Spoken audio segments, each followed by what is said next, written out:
दोस्तों, जिसका डर था वही हुआ। झारखंड की सरकार ने पल्ला झाड़ने का प्रयास शुरू कर दिया। अब झारखंड की सरकार भी एक अपना पोर्टल बनाने की तैयारी में है। भारत सरकार के पोर्टल को आपने देखा, किस बुरी तरह से वो फेल है, नाकाम है, अनसफिशिएंट है। और अब चिट्ठी पत्री लिखने के बाद, तमाम सीआरसीएस को चिट्ठी लिखने के बाद झारखंड सरकार अब पोर्टल बनाने पर भी विचार कर रही है। यानी जो राह पे भारत सरकार चल रही थी, उसी राह पे झारखंड की वो सरकार भी चलती दिख रही है जो सीना ठोक के कहती थी कि हम भुगतान पाई पाई करा देंगे। मैंने बार बार कहा है, मेरा किसी से कोई विरोध नहीं है, मैं तो चाहता हूं कि लोगों का भुगतान हो जाए, लेकिन जो उनके नियंत्रण में ही नहीं है उस पर क्यों बात वो करते हैं। जो नियंत्रण में है उस पर कोई चर्चा नहीं हो रही है, न सदन में, न बाहर, न किसी मंचों पर। वो मुआवजा देने की बात है। मार्च का महीना भी लग गया दोस्तों, होली भी आने वाली। देखते ही जाइए, ये नेता हैं, ये ऐसे ही जुमले फेंकते रहेंगे। आइए इस वीडियो को देखिए, आपको आपकी मेरी इस थंबनेल की बात पूरी तरह से, किस तरह से पूरी तरह से क्लियर हो जाएगी। आप इन वीडियो को देखिए। आपसे सीधा प्रश्न कर रहा हूं, क्या जो मैंने पहले आग्रह पूर्वक कहा कि राज्य सरकार की भी ड्यूटी बनती है, जिम्मेवारी बनती है, क्या राज्य सरकार एक पोर्टल का निर्माण करेगी? क्योंकि मुझे पता है कि इन्होंने एक टोल फ्री नंबर जारी किया है जो सफिशिएंट नहीं है। इस प्रश्न का उत्तर में वो अंकित नहीं है, लेकिन मैंने जो जानकारी उपलब्ध की है, जो मुझे पता है, वो तो सरकार बताएगी कि मेरा ज्ञान कितना सही है, कितना गलत है। इन्होंने टोल फ्री, लेकिन वो सफिशिएंट नहीं है।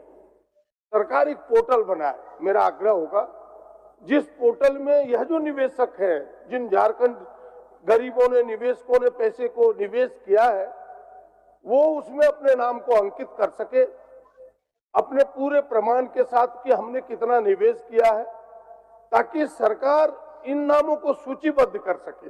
पहला मेरा प्रश्न है, क्या सरकार ऐसे करेगी? ये मेरा पहला प्रश्न है। माननीय मंत्री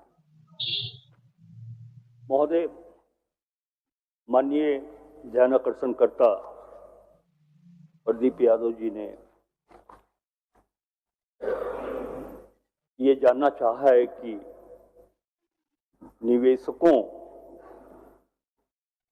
की जो राशि है और उस राशि को भुगतान कराने के संदर्भ में राज्य सरकार ने क्या दायित्वों का निर्वहन किया है। और आपने एक सुझाव भी दिया है कि इस तरह का पोर्टल राज्य सरकार के द्वारा बनाया जाए, जिसमें जितने लोगों ने निवेश किया था उनका नाम, उनकी सूची आ जाए। मैं समझता हूं कि यही भावना आपकी। महोदय, मैं आपके माध्यम से माननीय सदस्य को ये जानकारी देना चाहता हूं कि सहारा इंडिया के विभिन्न कोऑपरेटिव सोसाइटी में झारखंड राज्य के निवेशकों द्वारा निवेशित राशि वापस करने एवं शेष भुगतान की जाने वाली राशि के संदर्भ में हम लोगों ने central registrar of cooperative society को कई बार पत्र लिखा है। महोदय, मैं उसकी जानकारी भी माननीय सदस्य को देना चाहता हूं कि एक तो 16/12/2022 पत्रांक भी है, 17/4/2023, 22 जून 2023, 15 दिसंबर 2023, 9 फरवरी 2024 और 30 जनवरी 2025। और ये हम लोगों ने, राज्य सरकार ने 6 पत्र लिखा है, लेकिन अभी तक उसका कोई जवाब महोदय नहीं आया है। हम फिर संबंधित संस्था को स्मारित करेंगे कि राज्य हित में आप वो सूचनाएं राज्य सरकार को दें। मैं थोड़ा आगे भी बढ़ के कहना चाहता हूं, ये बात तो मैंने सोचा है कि जब 6 पत्रों का उत्तर नहीं आया तो क्यों ना हम राज्य सरकार के संबंधित अधिकारी को एक बार व्यक्तिगत रूप से दिल्ली भेजें और central registrar of cooperative society से यह अनुरोध करें कि 6 पत्र हम लोगों ने लिखा है, अभी तक आपका जवाब नहीं आया है। आप बताएं कि आगे की कार्रवाई आपके द्वारा क्या की जा रही है। और एक चीज है या फिर जो सुझाव आपने दिया है, आपने ये जो सुझाव दिया है कि पोर्टल एक ऐसा सृजित किया जाए जिस पर सभी निवेशित अपने बारे में विस्तार पूर्वक कह सके। महोदय, मैं माननीय सदस्य को ये बताना चाहूंगा कि यदि राज्य सरकार के पास निवेशकों का कोई सूची नहीं है, तब हम ये प्रयास करेंगे कि इस प्रकार की व्यवस्था की जाए ताकि सभी लोगों के बारे में विस्तार पूर्वक जानकारी सरकार को भी प्राप्त हो। अध्यक्ष महोदय, मैंने सरकार को सहयोग करने का ही प्रयास किया। बिल्कुल बिल्कुल। मैंने ये कहा कि आपके पास सूची है नहीं, अगर सूची है तो सरकार कहे कि नहीं मेरे पास सूची उपलब्ध है, पोर्टल की कोई आवश्यकता नहीं है। इसीलिए हमने कहा कि आपने टोल फ्री नंबर भी दिया था, जिसमें कुछ निवेशकों ने अपने नाम भी अंकित कराए होंगे टोल फ्री नंबर के माध्यम से। इसीलिए हमने कहा कि पोर्टल। और दूसरी बात, मैं भी वही बात चाहता हूं कि आप 2 सेक्रेटरी स्तर के नोडल पदाधिकारी नामित करें जो इस समस्या के लिए सीरियस हो, गंभीर हो और इस पर लगे।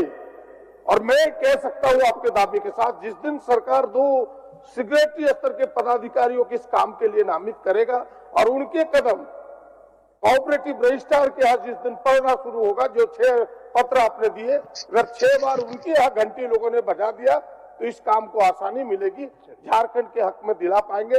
ये मेरा विनम्र आग्रह होगा। और क्योंकि आपके नियंत्रण में है नहीं वो मुझे पता है, आपको भी पता है कि नियंत्रण भारत सरकार का है, लेकिन हम अपने हक में, क्योंकि आपने देखा होगा कि मुख्यमंत्री जी ने अब भी कई बार घोषणा किया कि सहारा इंडिया के निवेशकों को हम हक दिला के रहेंगे। यहाँ तक कि मैनिफेस्टो में भी इसे शामिल किया गया है। झारखंड मुक्ति मोर्चा गठबंधन की सरकार ने मैनिफेस्टो में भी डाला है। जब ये चीजें डाली है तो हम सबकी ड्यूटी बनती है उसके पक्ष में मजबूती से खड़े हों और प्रयास ऐसे हों जो सार्थक हो, जो दिखे, केवल माने खाना पूर्ति के प्रयास ना हो। इसीलिए हम 2 पदाधिकारी सरकार नामित करे। उत्तर तो दे कि भाई 2 पदाधिकारियों को हम नामित करेंगे और पोर्टल का हम निर्माण करेंगे। महोदय,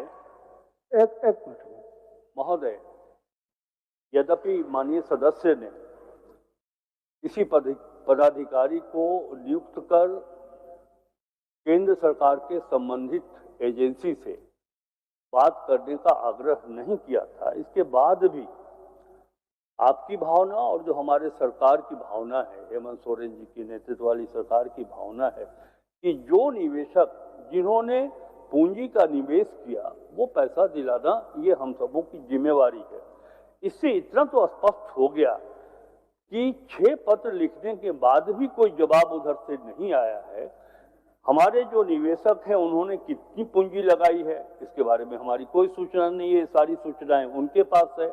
हम उनसे मांग रहे हैं, उन्होंने नहीं जवाब दिया है। इसीलिए मैंने अपनी ओर से ये निर्णय लिया है। अब वो पदाधिकारी अधिकारी की संख्या 1 हो या 2 हो, 2 भी जाएंगे तो उतना ही प्रभावकारी होंगे, 1 भी जाएंगे तो उतना ही प्रभावकारी होंगे। मैं ये कह रहा हूं और मैं निर्देश भी दूंगा राज्य सरकार के संबंधित अधिकारी को कि वह जाएं और विस्तार से वहां से सूचनाएं प्राप्त